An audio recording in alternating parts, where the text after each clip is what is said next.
They cuffed me in front of the whole neighborhood right there by the lake I legally owned. Margaret Clark, our HOA president, had called 911 and told them I was stealing community property. I stood there holding my deed, my hands shaking, and all I could think was, "This is insane." Then Margaret looked straight at me, her voice cracking as she whispered, "No, it's really you." And in that moment I realized she remembered everything: the job, the report, the fallout that ruined her career 3 years ago. That lake had been sitting there for decades, ignored, unclaimed, until I bought the property connected to it. It wasn't just any body of water, it was a federally designated waterway under the Clean Water Act. I'd spent 3 weeks buried in legal codes to confirm it. The morning after I installed the official federal signs, black letters on reflective aluminum sirens echoed down the street.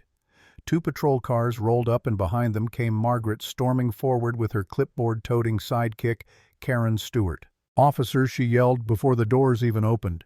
"He's posting fake federal signs to steal our community lake." The officer with gray temples took her folder, HOA meeting minutes from 2016, and flipped through them. "Ma'am, these don't show any transfer of ownership or federal authorization." Then he turned to me. I handed him my deed and the printed Federal Code 33 U.S.C. Section 1344 with the official seal.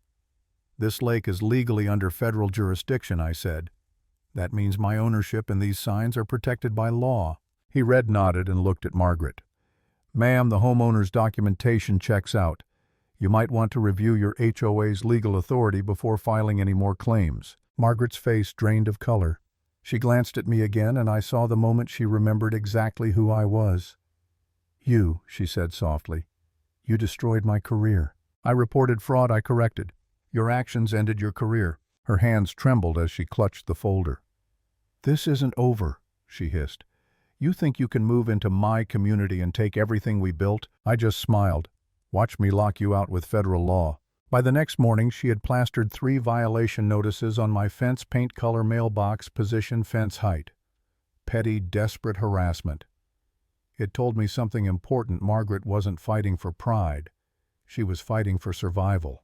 That's when Dave Morrison knocked on my door. Divorced dad, software engineer, 2 kids who liked to fish at the lake.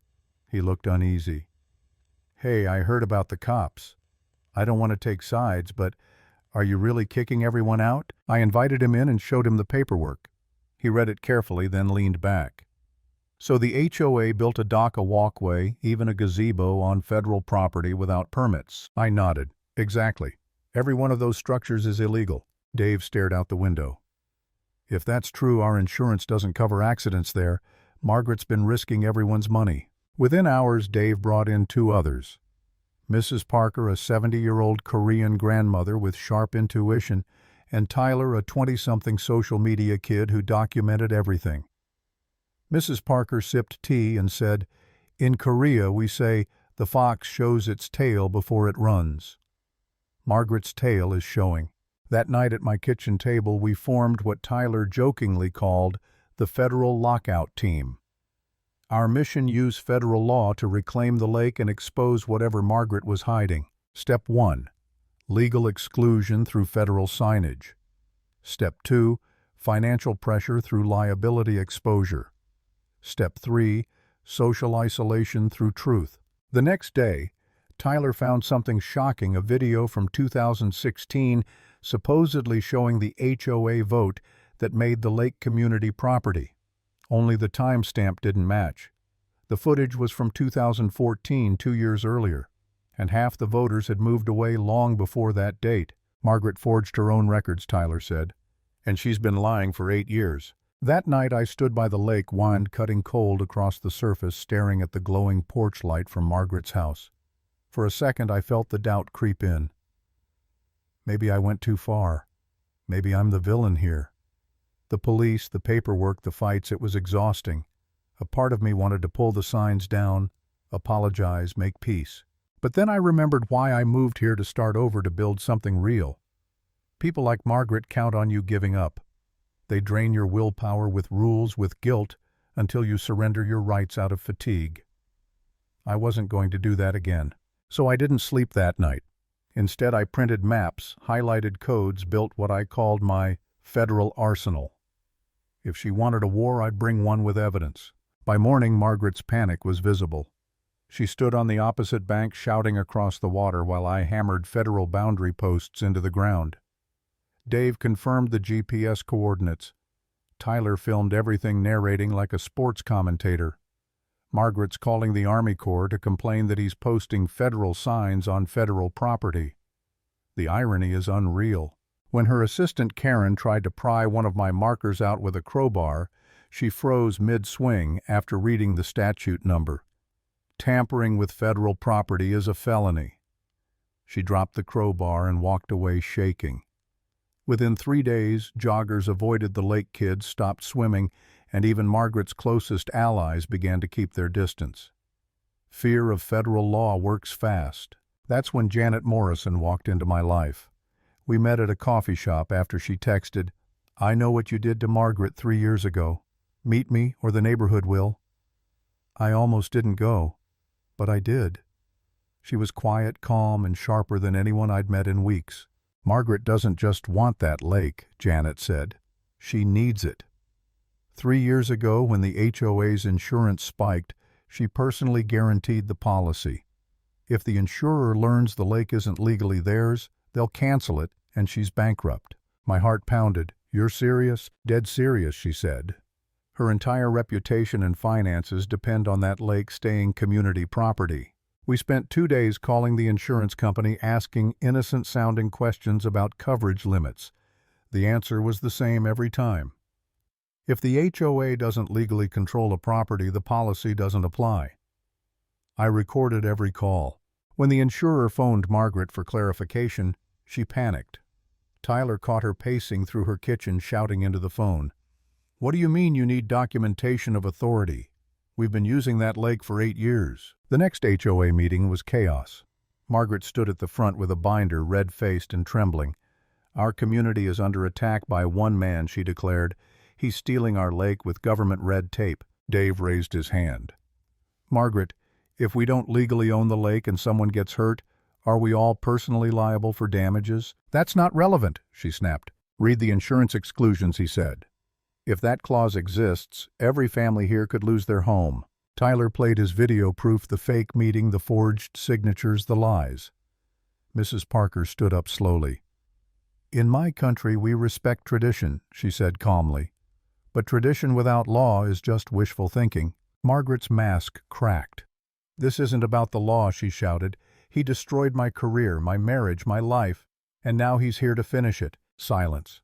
Dozens of phones recorded her breakdown. Tyler's live stream blew up that night. The vote that followed was devastating for her, 31-4 in favor of respecting federal boundaries. But she wasn't done, not even close. 2 weeks later, I woke up to the rumble of bulldozers. Out my window, I saw sheriff's deputies, EPA officials, and Margaret smiling. She held up her phone, showing me a text. "EPA Inspector General confirms investigation. Temporary restraining order granted. Tear it all down." My stomach dropped. She had managed to get a federal review of my Waterway designation. I had 24 hours to remove every sign, every boundary post. It felt like the ground had disappeared beneath me. By nightfall, I was ready to give up. Maybe I'd pushed too far. Maybe I should have just let the lake stay shared. Then the phone rang. Janet's voice was urgent. "Don't take anything down." Margaret's complaint included her grandfather's county employment files from 1987, but he never worked for the county. He was a school janitor.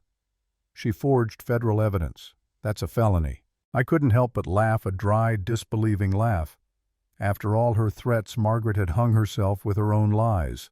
Tyler and I worked through the night, compiling every document, every timestamp, and by dawn we had forwarded the evidence to the EPA's fraud division. 3 days later, the restraining order was dissolved. The Inspector General's report confirmed the original federal designation was valid and referred Margaret's forged evidence to prosecutors. The irony was perfect. She'd tried to weaponize the federal government and ended up being investigated by it. When the news hit, Margaret spiraled. Tyler caught her on camera trying to climb my new electronic gate jacket, caught on the spike's legs dangling as neighborhood kids laughed and narrated. HOA Karen attempting federal invasion. The video went viral overnight. 500,000 views in 24 hours. She became the face of suburban entitlement while I became the quiet guy who'd beaten an HOA with nothing but law and patience. Soon after, the insurance company voided the HOA's policy for misrepresentation of authority. Without coverage, they couldn't operate. HOA dead. Margaret gone. But victory didn't feel like fireworks. It felt quiet, peaceful. I stood by the water one morning watching the sun rise over the silver surface.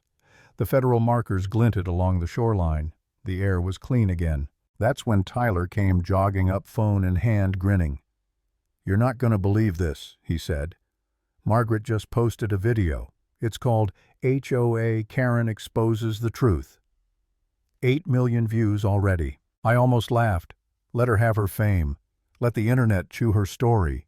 She could chase clicks. I'd settled for clarity. Months later, the EPA completed restoration on the lake, rebuilt the shoreline, and installed signs educating families about conservation and federal protection. Kids pointed at the markers, learning something real. For once, the water ran clean, and so did the truth. And that's the thing about people like Margaret. They believe control equals ownership. But power built on lies always collapses the moment truth walks in.